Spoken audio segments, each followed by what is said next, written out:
Hello, I am Alon Burstein, visiting assistant professor in the Department of Political Science and Israel Institute fellow at the University of California, Irvine, here bringing you the summary of the last 24 hours of the Israel-Hamas war. So it is currently the eve of November 12th, 2023 in the United States, the morning of November 13th, 2023 in the Middle East. Starting with the hostage situation, the kidnapped Israelis are held in the Gaza Strip. There were ongoing reports in Israel today, as there have been in the last couple of days, about a brewing deal between Israel and Hamas. According to the report in Israel, between 60 to 100 hostages will be released, specifically children, women, and sick or injured hostages. It was unclear in these reports what Israel would give in exchange. Some of the reports suggested there will be a pause in the fight. Some suggested more fuel that will be allowed into the Gaza Strip. Some suggested the release of Palestinian prisoners. None of those reports actually clarified what Israel will be required to give in return. It was stated, however, that Hamas is pressuring that among the hostages that it releases, it will specifically release internationals or people with foreign passports. Again, this may relate to the ongoing negotiations between Hamas and the government of Thailand to release its citizens first. Unclear at this point. NBC today reported that a U.S. source stated that a deal is brewing that is focusing on the release of 80 hostages, specifically Israeli women and children, in exchange for Palestinian women and children that are held in Israeli prisons. However, after this was reported several hours later in the Wall Street Journal that an Egyptian source stated that all negotiations have been frozen as a result of the fighting that is going on around the Shifa hospital in the Gaza Strip. Hamas later put out its own statement saying that all negotiations have been frozen as a result of the Israeli besiegement of the Shifa hospital. I'll note that negotiations have already been frozen twice since the war began, so this does not mean they will not continue, but right now, according to different reports, they are frozen. In addition to this, in a White House report today, it was stated that among the kidnaps, an American 3-year-old girl whose parents were killed on October 7th. She's one of the people that are being held kidnapped in the Gaza Strip. Presumably, if the United States is reporting on this, she may be among those who are going to be released if this deal does come to fruition. In addition, in Israel, there was reported internal criticism today regarding who is the official that is actually in charge of negotiations. So the government appointed Gal Hirsch to be in charge of negotiations. This was a political appointment of Netanyahu. Hirsch is also a member of the Likud party and an associate of Netanyahu. However, in a press conference, Netanyahu also stated that the head of the Mossad, Dedi Barnea, and a retired general, Nitzan Alon, are in charge of international negotiations. So it is unclear in Israel who is actually in charge of the negotiations and the release of hostages, and there was a lot of criticism in Israel's political system regarding this confusion. Moving on to the ongoing fighting today from the Gaza Strip, there were rockets and missiles today fired from the Gaza Strip towards the areas primarily the south of Israel and the areas surrounding Gaza. There were rockets and mortar fires fired towards Netivot, toward Netiv Asara, Cholit, and Kisufim. In addition, the IDF reported that it had taken over the marina in Gaza City, so this is part of the ongoing attempt of the Israeli Defense Forces, the IDF, to continuously engulf the Shifa hospital and different areas of Gaza City. After several hours of intense fighting, it took over the marina in Gaza City. In addition, there were reports of specific intensive fightings going on in Khan Yunis, which is the southern parts of the Gaza Strip. I remind everyone that it was reported a few days ago that Israel is presuming, based on intelligence, that most of the hostages are actually being held in the southern parts of the Gaza Strip, and this is one of the reasons that it focuses attacks on the north. There were reports today that were extensive bombings in the town of Khan Yunis. In addition, it was reported today that the Israeli Defense Forces and the Shabak have arrested 20 high-profile Hamas commanders in its invasion of the north, and have sent them back for interrogation in order to find out more about the Hamas tunnels and the different Hamas intelligence plans or weaponry or things like that. Regarding casualties, 2 Israeli soldiers were reported killed in the last 24 hours, bringing the number of Israeli soldiers killed in the Gaza Strip to 45 since the invasion began. According to the Palestinian Health Ministry, 11,180 Palestinians have been killed in the Gaza Strip since the war began. Of these, upwards of 4,600 are reported to be children. Moving on to the humanitarian situation in the Gaza Strip, the Al-Quds hospital today officially announced that it has stopped working, it has stopped functioning, it does not have any more fuel, its generators have shut down, and the hospital can no longer function.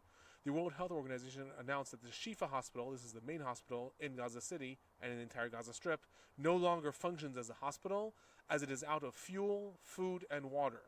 Relating specifically to Shifa hospital, there was a lot of allegations from different sides, both the Israeli Defense Forces and Hamas and Shifa hospital, regarding what is happening in that area.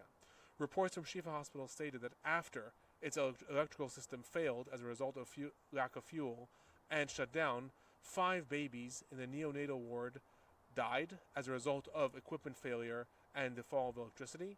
It was later reported that several other people died as well. The IDF in turn stated that it had tried to coordinate with the leaders of the Shifa hospital in order to drop off 300 liters of diesel fuel in jerry cans, and they published a video to this effect showing soldiers dropping jerry cans of fuel off in an agreed upon location. In turn, the administrators of Shifa hospital were then supposed to come pick it up.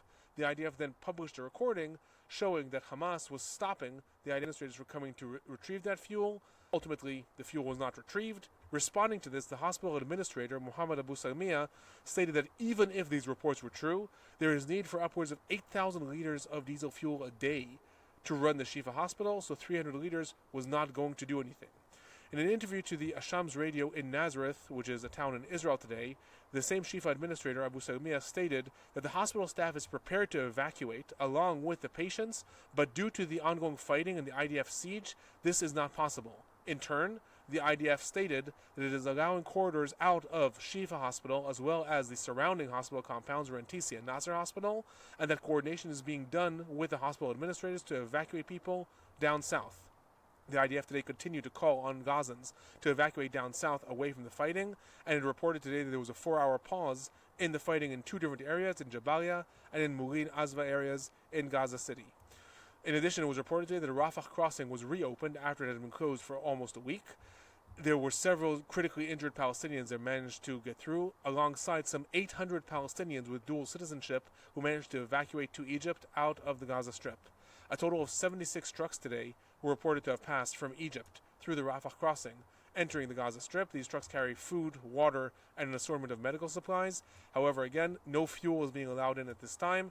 Israel has stated it is not going to allow any fuel in.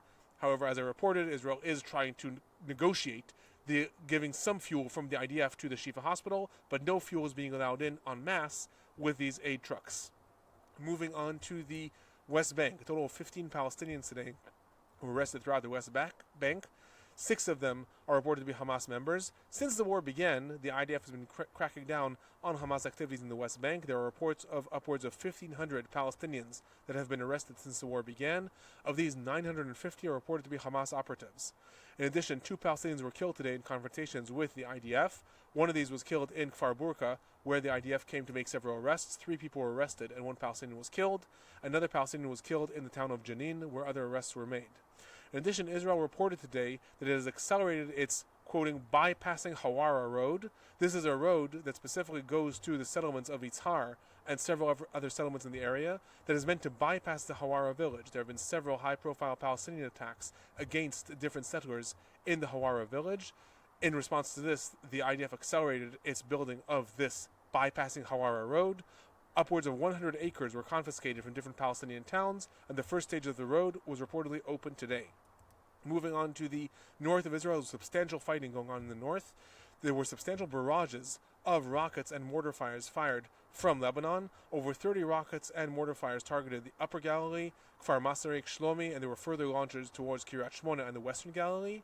In addition, the El Qassam Brigades, this is a military wing of Hamas, reported that it fired missiles from Lebanon towards the Krayot area, Akko, and Shlomi. In these different attacks, 22 Israelis are reported injured. In Dovev, an anti-tank missile badly and critically injured 6 different electric company workers that were working in the area, and in the different mortar attacks, 16 other Israelis are reported to have been injured. The IDF retaliated very heavily against Hezbollah targets, and it made explicit that it was retaliating against Hezbollah targets, even though it was Hamas that fired some of the missiles. The IDF has said, as far as they're concerned, Hezbollah and Lebanon are in charge of what happened in Lebanon, and therefore their retaliations were against Hezbollah targets. Hezbollah reported 2 more deaths of its activists in the last 24 hours, bringing Hezbollah deaths since the war began to 73. I've reported several times that the fact that Hezbollah is making note of every one of its deaths and making it public is relatively unique, and may be Hezbollah building the case for if and when they want to enter the war. In addition, the IDF retaliated today against Syrian targets in response to rockets that were launched yesterday. And it was reported today in the Haaretz newspaper that there is growing pessimism within Israel, and specifically the Israeli security establishment, that it will be possible to avoid any further escalations and a spiraling of war with the north of Israel. So while since the war began, there's been this ongoing sort of push and pull between Hezbollah and the IDF, today there's already growing pessimism as the Hezbollah is intensifying its attacks every day more and more. There's growing pessimism that full-scale escalation will be avoidable, and it was specifically noted that this may be the reason that the rhetoric has changed among IDF and political officials in Israel in the last several days, and there have been more and more statements stating that Lebanon is going to be the one that bears the brunt of the war as a result of Hezbollah's actions. Specifically today, IDF spokesperson stated, the citizens of Lebanon will end up paying the price for the fact that Hezbollah has become, and I'm quoting, the ISIS defender. Israel has been very, very adamant in comparing Hamas to ISIS, and the fact that Hezbollah is now, according to Israel, entering the war in order to help Hamas. There's more and more rhetoric stating that Lebanon is going to be the one that bears the brunt of this. Moving on to some of the regional developments that occurred, retaliating to the different drone attacks that have been against U.S. air bases and general military bases in Syria and Iraq. It was reported today that warplanes from the United States carried out 2 bombings in eastern Syria, specifically the areas of El Miadin and El Bukhmal territories. In addition, it was reported by the Syrian Human Rights Committee that 1 person was killed in these attacks, that these attacks were specifically against targets of the Iranian Revolutionary Guard. So these are militias specifically that are loyal to Iran, but that specifically it was Iranian Revolutionary Guard members that were in these facilities. And according to the Syrian Human Rights Committee, these facilities that were attacked were weapons warehouses and missile launching sites. Moving on to some of the political and general trends that occurred, Denmark's foreign minister arrived in Israel today in order to pay respects to Israel after the attack of October 7th. This is the first emissary of a Nordic country to arrive in Israel since the war began. In addition, French President Macron today had several different conversations. After several days ago, French President stated that Israel is killing women and babies unjustifiably in the Gaza Strip, and this came under heavy condemnation in Israel. And since then, different French diplomats have been trying to mitigate that situation. Macron today spoke both to the president of Israel, Herzog, and to Benny Gantz, who is in the war cabinet. And in these conversations, he re-emphasized France's commitment to Israel's right to defend itself, and emphasized that he does not think that Israel is deliberately killing civilians, simply that Israel needs to do more in order to protect Palestinians. In addition, it was reported today that Israel has been negotiating for the past 2 weeks to try to get Tony Blair to be appointed to be the humanitarian coordinator in the Gaza Strip. Unclear what that role will exactly mean or who will be appointed by. Specifically dealing with humanitarian crisis and people evacuating from the Strip. So Tony Blair in the past has been the emissary of the quartet to the Middle East. He has a lot of experience in negotiating in the area. Israel is apparently trying to get him to be appointed to be the special humanitarian coordinator of the Gaza Strip.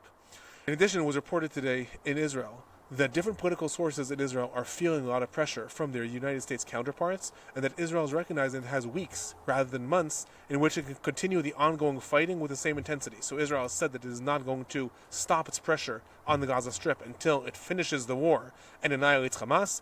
However, there's growing pressure from the United States stating that the intensity of the war can only last for another couple of weeks instead of for another couple of months.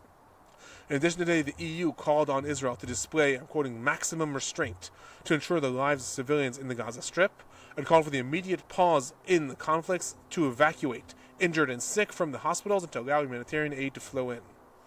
Moving on to these future speculations regarding the Gaza Strip, after yesterday Netanyahu stated in several different instances that Israel will have security control of the Gaza Strip in the future no matter what, today there were reports that the U.S. administration is demanding clarification regarding Netanyahu's statements, and this was specifically echoed in a CNN interview given by the U.S. National Security Advisor, in which he stated, and I'm quoting, Netanyahu will have to explain himself. In the long term, Palestinians must be the ones who determine how they will live and the ones who decide how their future administration will look. Possibly relating to this, in a Fox interview, Israel's ambassador to the United States stated that the Palestinian Authority will have to be reformed if it is to take control of the Gaza Strip. So after Netanyahu said the Palestinian Authority will not take control of the Gaza Strip, the Israeli ambassador to the United States said that the Palestinian Authority, if it does take control of the Gaza Strip, will have to be reformed. And I'm quoting, "Our position is that Palestinians will govern themselves. It's early to say what the role of the PA will be, because everyone understands that the PA in its current form cannot even govern Ramallah, much less the Gaza Strip. We are not in Gaza to occupy it or govern it. We are there to remove the Hamas threat against Israel." So once again, this is showing us that there is currently confusion in Israel regarding its exit strategy, regarding if it does have an exit strategy, or if security forces are entering the Gaza Strip in order to stay, and there's growing concern in the United States about this reality. That is my report for the last 24 hours. I'll be back tomorrow.